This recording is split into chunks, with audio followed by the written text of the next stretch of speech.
in raja'a fi syai'in min dzalika ila al-khalq kana fi az-zahiri duna al-batin yakunu ala mawafiqihi al-amri al-ilahi al-masyru'.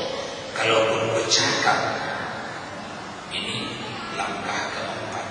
Orang yang telah faham arti tawakal, kalaupun bercakap dia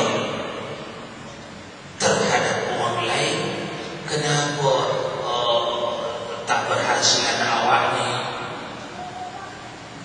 Dia akan bercakap, saya lemah mengurusnya, saya tak urus, saya tak bimbing dia. Kalaupun bercakap dia, gugurnya anaknya lantaran tak dibimbingnya, tapi di dalam diri dah ditentukan Allah dia tak lulus. Kalaupun bercakap, kenapa sukses anak bapak ni? Karena gigihnya saya mengurusnya di luar, tapi di dalam tak. Karena sudah ditulis Allah dia memang berhasil. Kegigihan saya itu tiada membuat dia berhasil. Yang itu adalah ini praktik langkah anak tangga yang keempat bagi orang yang melatih dirinya duduk di maqam tawakal. Inilah makna tawakal.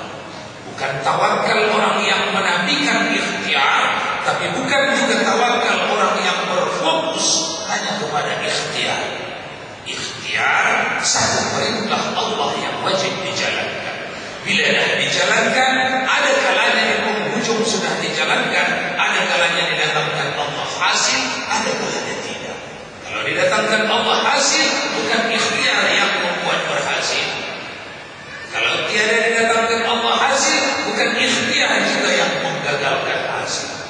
Tapi ikhtiar tiada sangkut paut, tiada kena mengena dengan putusan Allah. Contoh yang paling selalu kita alami, sakit kita, sakit anak kita, larikan rumah sakit, dibagi dokter ubat. Sakit apa? Sakit mood muntah mencret, bagi dokter ubat.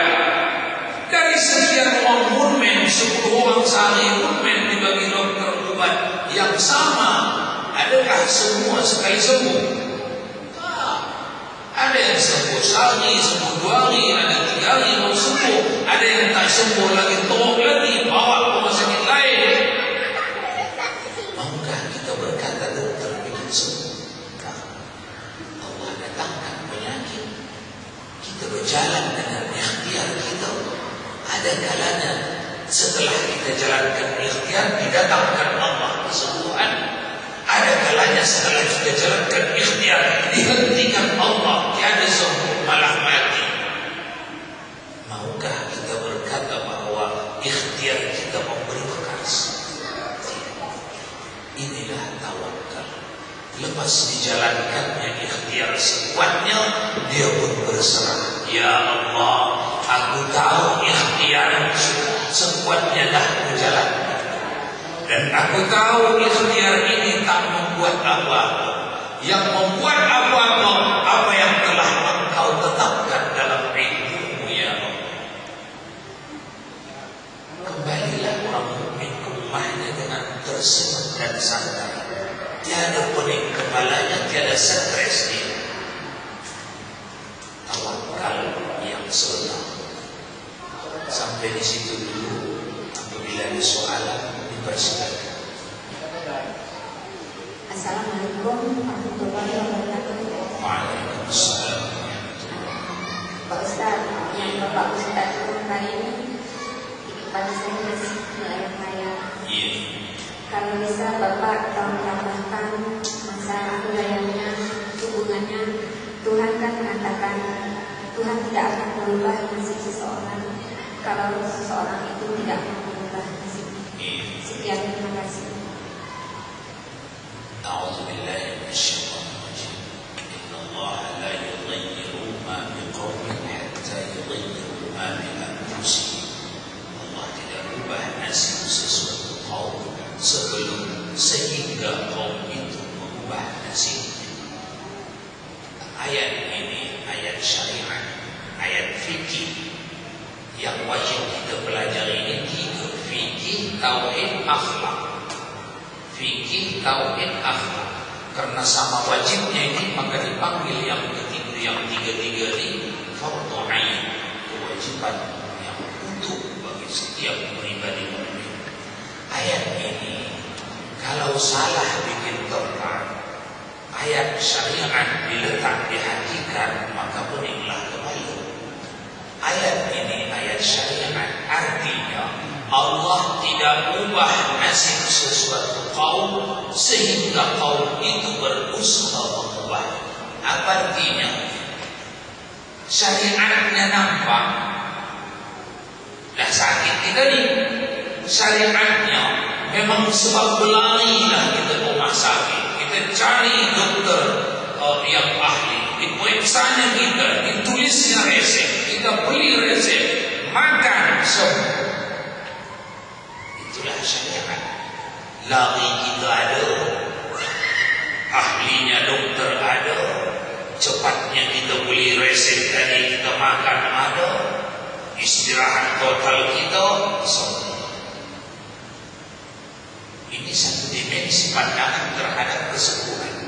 Mari kita tengok dimensi lain, dimensi tauhid, supaya jangan bertabrakan antara tauhid dengan fikih.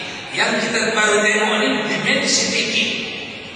Bagi Allah penyakit, cepat lari ke rumah sakit, cari dokter ahli, diperiksanya, dikekernya, ditentukannya ini penyakit, ini obatnya, dicatatnya, beli obat di apotek, makan, 3 hari sembuh.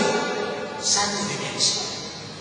Dimensi yang kedua, ketika Anda sakit, Anda lari ke rumah sakit.